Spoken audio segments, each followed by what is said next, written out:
लोकसभा चुनाव को देखते हुए बहुजन समाज पार्टी की राष्ट्रीय अध्यक्ष बहन मायावती ने संगठन को मजबूत बनाने का दिशा निर्देश दिया है। इसके साथ ही आम चुनाव को लेकर आगे की रणनीति पर चर्चा की गई। मायावती ने संगठन को कैडर और छोटी छोटी बैठकों के आधार पर गांव-गांव में मजबूत बनाने और अपने जनाधार को बढ़ाने के लिए दिशा निर्देश दिए। सर्व समाज में जनाधार बढ़ाने के लिए पार्टी के वरिष्ठ पदाधिकारियों एवं अन्य जिम्मेदार लोगों के साथ मिलकर पुरानी कमियों को दूर करने को भी कहा।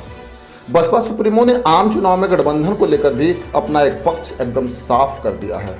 बहन मायावती ने कहा कि पार्टी को अपने उम्मीदवारों के चयन में सावधानी बरतनी होगी। लोकसभा चुनाव में पार्टी सभी सीटों पर अपने दम पे चुनाव में उतरेगी। बसपा प्रमुख ने कहा कि गठबंधन की वजह से लाभ की बजाय पार्टी को नुकसान ज्यादा उठाना पड़ता है। बसपा का वोट तो स्पष्ट तौर पर गठबंधन वाली दूसरी पार्टी को ट्रांसफर हो जाती है, लेकिन दूसरी पार्टियां अपना वोट बसपा उम्मीदवारों को ट्रांसफर नहीं करवा पाती हैं, ना ही अपने वोट को ट्रांसफर करने की नीयत रखती है। इससे बसपा के लोगों का मनोबल प्रभावित होता है। इसलिए बसपा सत्ता या विपक्ष दोनों गठबंधनों से दूर रह के ही लोकसभा चुनाव को लड़ेगी। वहीं बहन मायावती ने इस दौरान कांग्रेस और बीजेपी दोनों पे जम के निशाना साधा। उन्होंने कहा कि बीजेपी की संकीर्ण जातिवादी और सांप्रदायिक राजनीति द्वेषपूर्ण अराजकता को प्रश्रय देने की वजह से सभी लोगों का जीवन त्रस्त और दुखी है। बीजेपी अब अपना प्रभाव ही नहीं बल्कि अपना जनाधार भी खो रही है, जिसकी वजह से इस बार लोकसभा चुनाव एक तरफा नहीं रह गया है। उन्होंने कहा कि इस बार का चुनाव देश की राजनीति को नई करवट देने वाला साबित होगा और बहुजन समाज पार्टी को स्पष्ट बहुमत देगा।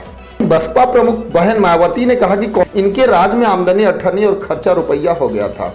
कुछ मुट्ठी भर लोगों को छोड़कर बाकी सभी लोगों को, खासकर बहुजन परिवार वालों के सामने पालन पोषण की कठिनाई हो रही थी। इन सब का प्रभाव आगामी लोकसभा चुनाव पे जरूर पड़ेगा। वहीं बसपा ने लोकसभा चुनाव को देखते हुए संगठन में कुछ फेरबदल भी किए हैं, जिसे लेकर मायावती ने कहा कि यूपी जैसे बड़े व राजनीतिक रूप से महत्वपूर्ण राज्य होने के कारण यहाँ के राजनीतिक हालात अक्सर बदलते रहते हैं, इसलिए कुछ फेरबदल की जरूरत पड़ती रहती है। जिसे जो भी जिम्मेदारी दी जाती है उसे कम ना आंका जाए, बल्कि पार्टी के हित में सर्वोपरि मानकर ईमानदारी से बहुजन समाज पार्टी के लिए कार्य किया जाए। आप बहन मायावती को कितना पसंद करते हैं हमें कमेंट बॉक्स में जरूर लिखेंगे। बस आज के लिए इतना ही, फिर मिलेंगे।